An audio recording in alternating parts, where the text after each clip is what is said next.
4월 9일 중3, 고3 먼저 온라인 계약을 했죠. 대학생들은 3월부터 이미 온라인 계약을 해서 온라인 강좌를 듣고 있었습니다. 그리고 4월 16일 초등 저학년을 제외하고는 나머지 학년들이 모두 온라인 계약을 했습니다. 자, 대충 계산을 해봐도 초, 중, 고 대학생까지 약 800에서 900만 명 정도가 동시에 랜선을 타고 있어요. 지금 생각만 해도 정말 아찔한 상황입니다. 방탄소년단 신곡 발표할 때 멜론 서버 터지는 거랑 저희 똑같은 상황이 벌어졌습니다. 할 수 있는 게 별로 없어요. 여러 가지 문제가 있겠지만 동시 접속 자체가 이제 문제가 되기도 하고, 또 양쪽 다 학생은 학생대로 선생님은 선생님대로 이런 수업 환경을 만나본 적이 없거든요.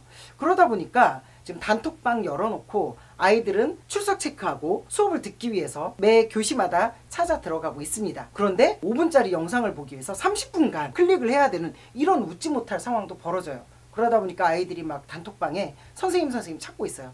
근데 선생님은 멘붕이죠. 선생님도 못 들어갔단다. 이런 웃지 못할 상황들이 지금 연출되고 있습니다. 이 누구 탓일까요? 저는 이런 거 정부 탓이라고 말하는 사람들 정말 싫어요. 이 상황은 정부 탓도 선생님 탓도 아이들 탓도 아니에요. 이건 그냥 하늘이 내려준 자연재해와 같은 거죠. 자, 이런 상황에선 누구를 탓할 것이 아니라 서로 각자의 역할에서 무엇을 더 잘할 것인가, 이런 고민을 하는 것이 훨씬 더 현명한 상황이라고 생각해요. 그래서 정부에서 왜 교육부에서 이런 걸 잘 못하냐 이렇게 얘기하는 것도 맞는 말이 아니고, 선생님들 왜 그러느냐 이것도 말이 안 되고요. 학생들 왜 이러느냐 이것도 말이 안 된다고 생각해요. 지금이야말로 이 새로운 환경에서 문제를 어떻게 해결할 것인가에 대해서 깊이 있게 고민하고, 또 지금 당장의 문제로만 이걸 생각할 것이 아니라 언제든지 다시 나타날 수 있는 문제다라는 생각을 가지고 관심 있게 이 상황을 극복해 나가야 될 것이라고 생각합니다. 코로나19가 이 장기화될 가능성에 대비해서 교육부가 원격 수업의 출결 관리, 학생 평가, 또 학생부 작성에 대한 구체적인 가이드라인을 지금 제시를 했습니다. 이 부분에 대해서 제가 오늘 좀 급하게 말씀을 드리려고 속보를 내보내고 있습니다. 먼저 지필평가는 등교하는 계약, 오프라인 계약 이후에 평가를 실시하는 것을 원칙으로 하고 있습니다. 하지만 시험 범위는 원격 수업에서 진행했던 내용도 모두 포함된다는 것을 명심하고 원격 수업을 대충하면 안 될 거예요. 학생들이 원격 수업 듣는 걸 참으로 어려워하고 있습니다. 선생님이 직접 이렇게 나를 본다라는 생각을 안 하다 보니까 수업 집중도가 떨어지는데, 실제로 오프라인 계약이 언제가 될지 정확히 알 수 없는 시점에서 현재 하고 있는 원격 수업은 시험과 직결된다 라고 생각을 해야 됩니다. 그래서 내용적인 측면도 집중을 해야 되고요. 그 다음에 지필고사 외적으로 수행평가도 너무나 중요하죠. 수행평가 역시도 선생님들이 수업 중에 학생들이 발표하는 모습, 그 다음에 수업에 참여하는 정도, 이런 부분들을 직접 관찰하고 그 관찰한 것을 기준으로 성적에 반영할 수 있다라고 지침이 내려져 왔습니다. 그렇기 때문에 선생님이 나를 보고 있는 것 같지 않아도 이미 나는 관찰을 당하고 있다. 그리고 교사는 이제 등교 계약 이후에 교사가 원격 수업 당시에 학생이 이제 작성한 그 수행 과제물들을 걷어서 실제 수행평가에 반영을 하는데, 이때 이 수행평가 결과물은 학생이 직접 했다라는 것을 알 수 있는 내용이어야 된다라고 이야기하고 있어요. 독후감이나 에세이, UCC, 단순한 보고서는 선생님이 직접 확인할 수 없기 때문에 학생부에 절대 기재해주지 않겠다는 거예요. 그러니까 학원 다니면서 이런 것들 도움받을 필요가 없습니다. 그래서 과제물 자체의 완성도보다는 등교 수업에서 학생이 보여준 성취도, 태도, 참여도, 수행 역량 등 이런 부분들을 훨씬 강조해서 평가하고 기록한다고 되어 있습니다. 너무 좋은 거예요. 어떻게 보면 과거에는 수행평가의 완성도도 상당히 중요하게 여겼는데, 이제 본인이 열심히 해서 제출만 해도 좋은 평가를 받을 수 있다는 거죠.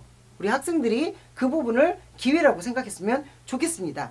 사실 조금 참을성이 필요해요. 여러분들의 그 참을성이 그대로 성적에 반영된다, 이렇게 생각을 하시면 좋을 것 같아요. 그리고 오히려 이제 예체능 같은 경우 학생들에게 지금 공지되어 있는 게 뭐 리코더를 부는 거라면 영상을 찍어서 직접 올리는 거, 선생님이 학생이 직접 하는 것을 봐야 된다는 거예요. 대신에 이런 건 있어요. 학생한테 어떤 보고서를 써오게 했는데 이걸 파일로 안 받고 본인이 직접 써서 그걸 스캔해 가지고 선생님께 보내는 이런 방식은 있더라고요. 그러니까 학생이 직접 하느냐 안 하느냐 그걸 중요하게 보겠다라는 것이 핵심입니다. 어쨌건 가장 확실한 것은 온라인 수업 중에 하는 발표, 그 다음에 온라인 수업 중에 하는 토론, 이런 부분에 적극적으로 참여를 해야 된다라는 것이에요. 그리고 무엇보다도 제출만 해도 좋은 평가를 받으니까 이걸 잘 활용했으면 좋겠습니다. 창체활동 역시 온라인으로 진행을 합니다. 창체활동에 대해서는 세부적인 가이드라인이 나오지 않아서 각 학교별로 재량껏 운영을 하고 있는 중입니다. 그래서 고3 같은 경우에는 새롭게 다시 재구성해서 동아리에 가입하는 경우도 있고요. 1학년, 2학년 같은 경우에는 1차, 2차, 3차 이렇게 이알림이를 통해서 가입 신청을 하고 카톡이나 온라인으로 면접을 보고 동아리에 가입을 하는 거죠. 근데 이 부분에 대해서도 여러분들이 일단 동아리에 대한 정보를 정확히 알기가 힘드니까 홈페이지에 들어가서 동아리들이 어떤 활동을 하는지 자세히 살펴보고 정말 내가 하고 싶은 곳, 그곳을 잘 선택해서 동아리 가입을 해야 합니다. 그럼에도 불구하고 온라인에서 하는 창체 활동들이 사실 그렇게 크게 영향가 있게 진행될 거라고 보여지진 않아요. 어쨌건 자율활동 역시도 동영상 보기로 대체되는 경우가 많이 있고, 또 진로활동도 거의 대부분 뭐 검사라든지 영상을 보는 것으로 대부분 지금 진행이 되고 있습니다. 그러니까 차별성 두기가 어렵죠. 그래서 등교 이후에 짧게 이런 부분들이 진행될 확률이 높다. 그렇기 때문에 오히려 동아리 활동에 조금 더 집중을 해서 본인이 잘할 수 있는 본인의 어떤 진로와 관련된 동아리, 그리고 내가 관심 있는 영역에 맞는 동아리들을 좀 잘 선택할 필요가 있지 않을까라는 생각이 들어요. 자, 여러분, 지금 온라인 접속했을 때 튕겨져 나오는 건 나만이 아니에요. 다른 학생들도 똑같은 환경에서 똑같이 지금 온라인 접속이 힘들고 온라인 수업 듣는 것이 힘듭니다. 그리고 선생님들이 좀 뭔가 성의 없어 보여요 이런 얘기하는데, 선생님들 성의 없는 게 아니에요. 그분들도 처음이에요. 자, 그러니까 오히려 조금 기다리는 게 의미가 있습니다. 자, 여러분들 공부를 열심히 해서, 시험 공부 열심히 해서 성적이 쭈르륵 나오는 건 어쩔 수가 없잖아요. 그런데 이번에는 여러분들이 정말 뭔가 좀 참고 이 환경을 내가 그래도 잘 적응해서 열심히 한다, 성실함, 이런 부분들만 장착한다면 여러분들이 그냥 등교해서 하는 그 수업보다 더 좋은 성과를 낼 수도 있거든요. 그러니까 일단은 분량 맞추고 제출만 해도 돼요. 이런 기회가 어디 있어요. 그리고 선생님들께 천천히 해도 괜찮아요 이러면서 좀 위로해드리면서 훈훈한 온라인 학습을 한다면 여러분들 진짜 좋은 성과를 낼 수 있다고 말씀드리고 싶어요.